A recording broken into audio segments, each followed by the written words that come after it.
Welcome to the FinGlimpse podcast, where we analyze the world of business, finance, and the economy. We cover the latest market news, economic trends, and some interesting businesses. As a standard disclaimer, this podcast is for informational purposes only and should not be considered investment advice. Always do your own research. Now, let's get started.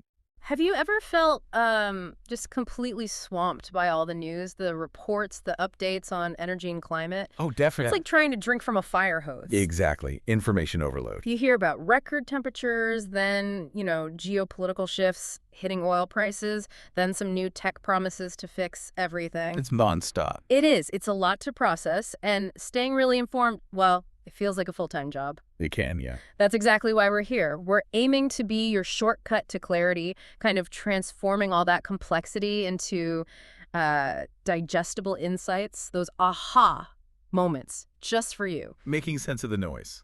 Precisely. So today we're taking a deep dive into the World Economic Forum's Fostering Effective Energy Transition 2025 report. This was done with Accenture. Right. A significant piece of work. And our mission here is really to unpack its key findings, look at the trends, some are quite surprising actually, and dig into the core idea, which is that the global energy transition, it's anything but linear. Far from it. It's multi-speed, and it's really shaped by, local realities all over the globe. And maybe I can just quickly explain the framework they use to give you a clear picture. Oh, please do. That'd be helpful. So the report relies heavily on something called the Energy Transition Index, the ETI. Yeah. And this basically assesses how 118 countries are navigating their evolving energy landscapes. It's got two main parts. Two parts, got it. First, system performance. This is the big one, makes up 60% of the score. It measures how well a country's energy system is doing on security, equity, and sustainability. Security, equity, sustainability, okay. And then the other 40% is transition readiness. This looks at the enablers, things like, infrastructure, policy, capital access, the groundwork needed for progress. Ah, so performance and the potential for future performance. Exactly. It's a pretty comprehensive lens for gauging where countries actually stand. Great. Okay, so let's unpack this then. Yeah. What's the headline global news for 2025 from this ETI? Well, the main number is a 1.1% year-on-year increase in the average global score. 1.1%. Now, that might sound, kind of small. It might seem that way on the surface, yeah. But the report says it's actually more than double the average pace of the past 3 years. That's the key point. It's a definite acceleration compared to recently. So to me, that doesn't just signal, a broad recovery. It suggests maybe we're hitting a different gear, moving from just incremental progress to something faster. It does hint at that possibility, yes. Huh. But there's a really important nuance here. Oh, go on. Well, it's good news that 65% of countries improve their overall ETI scores. Okay, 2/3 roughly. That's positive. It is. But here's the surprising bit. Only 28% of them managed to advance simultaneously across all three of those system performance dimensions. We mentioned security, equity, and sustainability. Only 28%. Wow. So less than a third are improving across the board. Exactly. And this uneven progress, it's not just a minor detail. It's a fundamental challenge. How so? Well, it means while some countries might be doing great in, say, rolling out renewables, Right, sustainability. they might be falling behind on making energy affordable, which is equity, or even ensuring a stable supply, which is security. I see. So it leads to this very fragmented picture globally, not everyone pulling the same direction at once. Precisely. It makes the whole global transition potentially more vulnerable, less synchronized than we might hope. That makes perfect sense. Okay, so that's a perfect segue then. Let's dive deeper into that system performance aspect. Where did we see the most progress and what's still lagging? Okay, well, on the positive side, equity saw the strongest rebound. It got close to pre-pandemic levels. Equity, so affordability and access. That's good news for people. Definitely. And that was helped by energy prices moderating a bit, plus some important structural subsidy reforms in certain places. Right. And sustainability. Sustainability also kept trending upwards, steadily, mainly because clean energy use increased.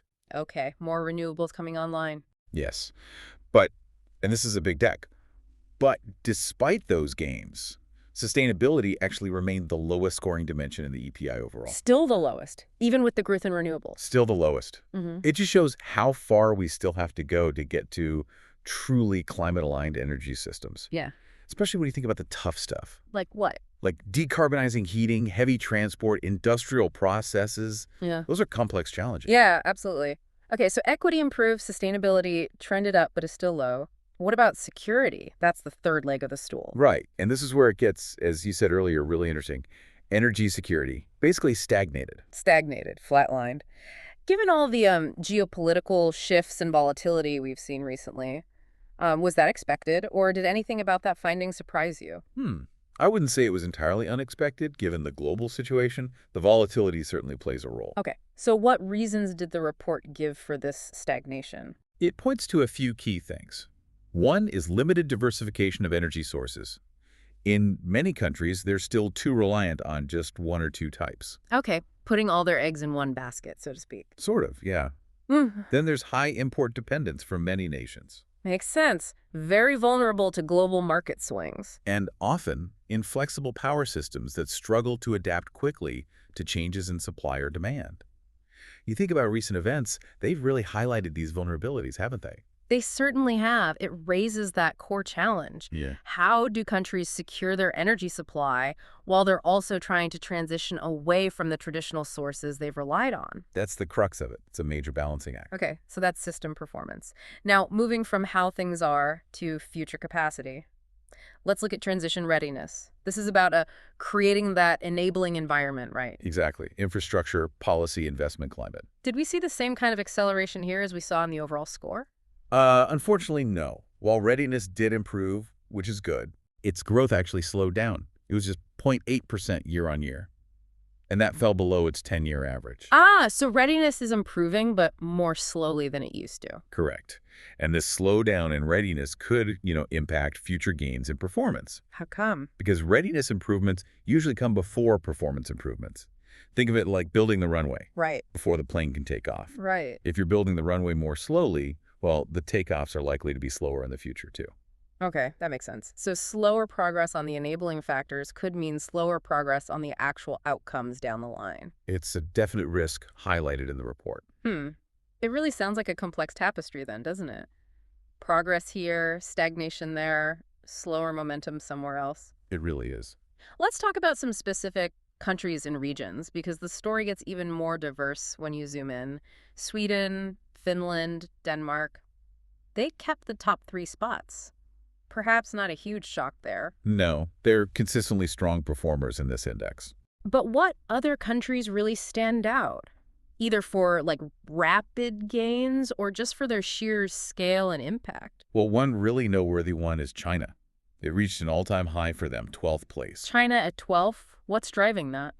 It's driven by strong innovation capacity, according to the report, and also, very significantly, the world's largest clean energy investment volumes. They are investing massively. Huge scale. And the U.S.? The U.S. came in at 17th, showing continued strength in energy security and also some improvement in sustainability. Okay. So the big players are definitely making moves, shaping the transition. Absolutely. Their actions have global consequences, obviously. And the report really emphasizes this multi-speed transition idea using regional examples, which I found fascinating. Like emerging Europe led the pack in terms of pace, particularly on infrastructure and education improvements. Right. Then you had emerging Asia showing strong gains in investment and regulations. Yeah, different strengths. And sub-Saharan Africa improved most in regulation and policy frameworks. It's a real patchwork, isn't it? It absolutely is. A patchwork of progress with different regions focusing on different enabling factors based on their specific circumstances. Any specific countries making really rapid gains? Yes, a few highlights. Latvia, for example, entered the top 10 for the first time. That's quite a jump. Wow, Latvia in the top 10. Driven by what? Targeted reforms, according to the report. Similarly, the United Arab Emirates, the UAE, they achieved their highest improvement in the Middle East region. Okay, the UAE too. Again, driven by targeted reforms and also the expansion of their Baraka nuclear power plant. It's now supplying nearly a quarter of the country's electricity. Nuclear playing a big role there. A significant role. Yeah. And another standout was Nigeria, a really remarkable leap in transition readiness. They moved from 109th place back in 2016 all the way up to 61st. 109th to 61st. That's huge progress on the readiness front. It really is. These examples show that, focused effort and strategic reforms can make a big difference, regardless of where a country starts from. Okay, that's encouraging. Right, let's shift focus a bit now. Beyond the index scores, how are today's global energy systems being? Well, fundamentally redefined. The report suggests it's not just a single transition, like fossil fuels to renewables. No, it's much broader than that. It feels like a complete rethink of how energy is produced, consumed, even governed globally. That's a good way to put it. What's really central here, according to the report, is a fundamental shift away from a purely globalized energy model. Away from globalization, Towards what? towards more localized, resilient, and self-sufficient energy systems, or at least countries aspiring to that. Interesting. What's driving that shift? Several major forces all converging.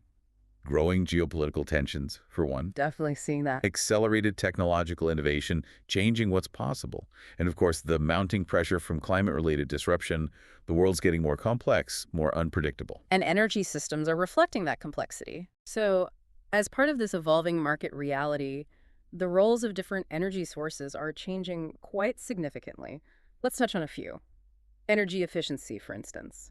It's increasingly called the world's first fuel. Why is it seen as so critical right now? Well, simply because it's often the most cost-effective way to do several things at once.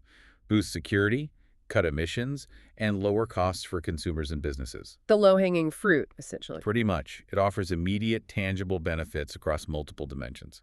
Hard to argue with. Okay. And then there's natural gas, particularly LNG, liquefied natural gas. The report suggests it's evolving from what we used to call a bridge fuel Right, a temporary measure. to potentially more of a destination fuel. Right. What does that actually mean for its long-term role? Is it sticking around longer than we thought? It implies a more enduring presence in the energy mix, yes, at least for the medium term. Why is that? Mainly due to surging demand, especially in Asia, but also in Europe, as countries look for alternatives to Russian pipeline gas. Right, replacing pipeline gas with LNG? Exactly. So that short-term scramble for supply has kind of reshaped its perceived trajectory. It's likely to remain a central part of the mix for a while, particularly if paired with carbon capture tech down the road. Okay. Interesting shift. Now, nuclear energy. You mentioned the UAE plant. The report notes it's definitely regaining momentum, particularly these small modular reactors, SMRs. Yes, SMRs are generating a lot of buzz. They offer stable, low-carbon power. And China's actually leading the world in building new capacity. It feels like a very different conversation around nuclear than, say, 10 years ago. It absolutely is. The idea of smaller, potentially more flexible factory-built reactors is appealing for grid stability and decarbonization in ways that the massive traditional plants perhaps weren't perceived to be. Less daunting projects, maybe. Possibly, yeah. They're seen by many as a really vital piece of the low-carbon puzzle going forward. Okay. Now, renewables. The rapid expansion of clean energy investment is obviously a major positive. It's now outpacing fossil fuel investment. A huge milestone. But I noticed the report also pointed out that the annual growth of that investment actually slowed down significantly in 2024.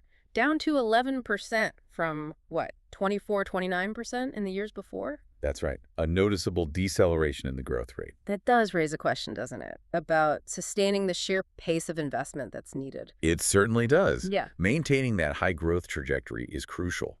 And of course, integrating all these variable renewables like solar and wind. Right, the intermittency challenge. These energy storage solutions are becoming absolutely critical, essential for grid stability. Can't have widespread renewables without robust storage. Not effectively, no. Without good storage, managing the grid gets much, much harder as renewable penetration increases. Which brings us to something, well, kind of a double-edged sword, right? AI. Ah, yes. Artificial intelligence. On the one hand, it offers these potentially huge efficiency gains, optimizing grids, managing consumption. Absolutely. There's real potential there for smarter energy systems. But then the flip side, it's driving up electricity demand. Like, a lot. Massively. The report mentions data centers specifically. The power needed to run AI models and infrastructure. Yeah, I saw that. Projected to account for like 10% of global power demand growth by 2030 in some places. Ireland, parts of the U.S., that's huge. It is. It's a staggering number when you think about the implications for electricity grids.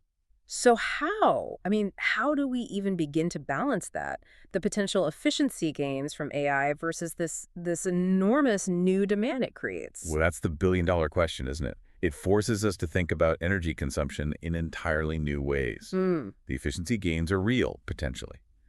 But the sheer scale of AI infrastructure means we have to innovate incredibly rapidly in both energy supply and demand management. To stop it becoming just a massive net drain on our decarbonization effort. Exactly. It's a challenge that's only going to grow, I suspect. Yeah, feels like we're just scratching the surface there. Now, the report uses this really compelling metaphor, tankers to container ships. Ah, yes, I like that one too. Explain that. It's about how the shift from bulky fossil fuels, the tankers, to clean tech components like solar panels, batteries, critical minerals, the container ships, is changing global energy interdependence. That's the core idea. It's a radical altering of trade flows and dependencies. So what new strategic dependencies are emerging then? It's not just about who has the oil anymore. No, it's a complete reshaping of global supply chains. For instance, the report highlights China's dominance in processing critical minerals. They control something like 70% of global rare earth extraction. 70%, wow. That creates a massive strategic dependency for countries needing those minerals for their wind turbines, EV batteries, you name it. So the focus shifts from oil wells to mineral processing plants and battery factories. Precisely. Who controls the key components and the refining processes becomes paramount. And if we connect this to the bigger picture, the whole narrative around energy transition is clearly broadening, isn't it? It's not just about climate goals anymore. Not at all. It explicitly includes security, as we've discussed, economic value like job creation, industrial competitiveness. The report mentions the U.S. Inflation Reduction Act, spurring over $200 billion in clean energy manufacturing investment. A huge example of that industrial policy link. And localization, decentralization. Mhm. It all ties into that move away from pure globalization you mentioned earlier. Absolutely. And add to that, the WTO forecasting a potential contraction in global merchandise trade because of rising tariffs. This idea of peak trade. Peak trade, right. It just further reinforces this trend toward more localized or at least regionalized and resilient supply chains. Countries want more control. So it's no longer just about carbon footprint. It's about national security, economic advantage, resilience, a much more complex picture. Exactly. Climate is still central, but it's intertwined with all these other powerful drivers now. Okay. Now let's transition to what you could argue is the most critical challenge of all, Yeah. investment. The money, yes. The report lays out a really stark reality. Global energy transition investment hit $2.1 trillion in 2024, which sounds enormous. It is a staggering figure, historically speaking. Yet, the report says it needs to triple to $5.6 trillion annually by 2030, just to stay on track for net zero. The scale of the required ramp-up is just immense. What's holding us back? Why aren't we bridging that colossal gap? It seems like such a clear need. Well, a major factor is the significant geographical mismatch in where the capital is flowing. A mismatch. How so? Get this. Over 80% of the growth in global energy demand came from emerging and developing economies. That's where the future energy needs are exploding. Okay, 80% of demand growth. Yet more than 90% of the increase in clean energy investment since 2021 was concentrated in advanced economies and China. 90% of the investment increase went to developed countries in China, while 80% of the demand growth was elsewhere. Exactly. There's a massive disconnect. Yeah. And compounding that, financing costs in many emerging and developing economies remain up to 7 times higher than in advanced economies. 7 times higher. Wow. So it's incredibly expensive for them to finance these crucial projects. It's a huge barrier to equitable progress. How can we possibly bridge that global investment gap with such disparities in financing? It's a critical question. It really is. And it underscores why it's so important to reframe this whole energy transformation. It's not just a policy headache or an environmental necessity. It needs to be seen differently. It's a tremendous economic opportunity. It's an engine for job creation, for building new industries, for enhancing competitiveness, for creating more resilient energy systems. All of the above. And we also need to talk about the cost of not acting. Right. The cost of inaction. What does that look like? Well, it includes much higher costs down the line, adapting to climate change impacts, a loss of competitiveness in a global market that is shifting rapidly towards clean tech, and potentially even social instability linked to energy insecurity or economic stagnation. So the price of doing nothing or doing too little too slowly is actually enormous. Enormous, yes. Yeah. Which leads us, I think, to the report's final key section, the call to action. Okay, the solutions. What does the report recommend? It boils down to 5 critical actions, top priorities, to foster a transition that's more resilient, more inclusive, and crucially, more investable.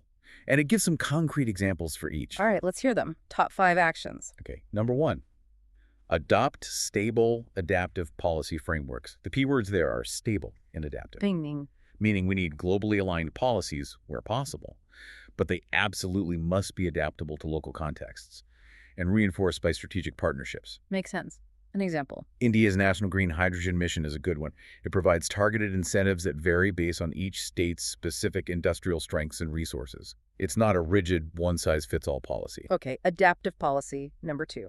Modernize energy infrastructure, especially grids and storage. This is fundamental. The plumbing of the energy system. Exactly.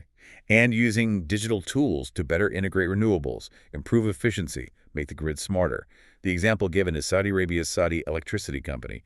They installed 11 million smart meters. 11 million! Wow. Yeah, for real-time monitoring, better reliability. That's grid intelligence at scale. Impressive. Okay, number 3. Invest in skilled talent. This is crucial. We need to boost innovation and, just as importantly, execution capacity.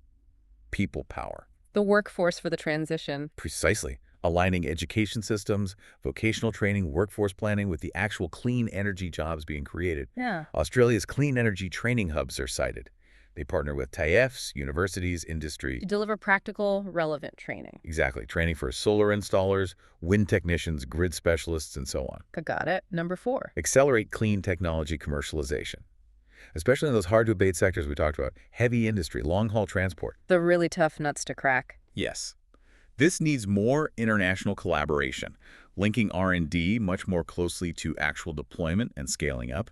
The example is the U.S. Department of Energy's investment, $7 billion in regional hydrogen hubs. Hydrogen hubs, right. The whole point is to try and scale up these early-stage hydrogen technologies for things like steel making or chemical production, bridging the gap from lab to market. Okay, makes sense. And the final one, number 5. This brings us back to the money. Enhance capital investment in developing economies. Address that mismatch we discussed. How? Just pour in more aid. It's more sophisticated than that. The report emphasizes moving beyond just funding isolated projects. It's about combining risk-sharing tools, blended finance, and developing local capital markets within those countries. Building local financial capacity. Yes. India's National Investment and Infrastructure Fund, the NAF, is given as an example. It's a sovereign-backed platform designed to de-risk clean energy projects, specifically to attract more private capital, both domestic and international. So making it safer and more attractive for private investors. Exactly. A strategic approach to unlocking finance at scale. Okay, those 5 actions seem very clear and practical.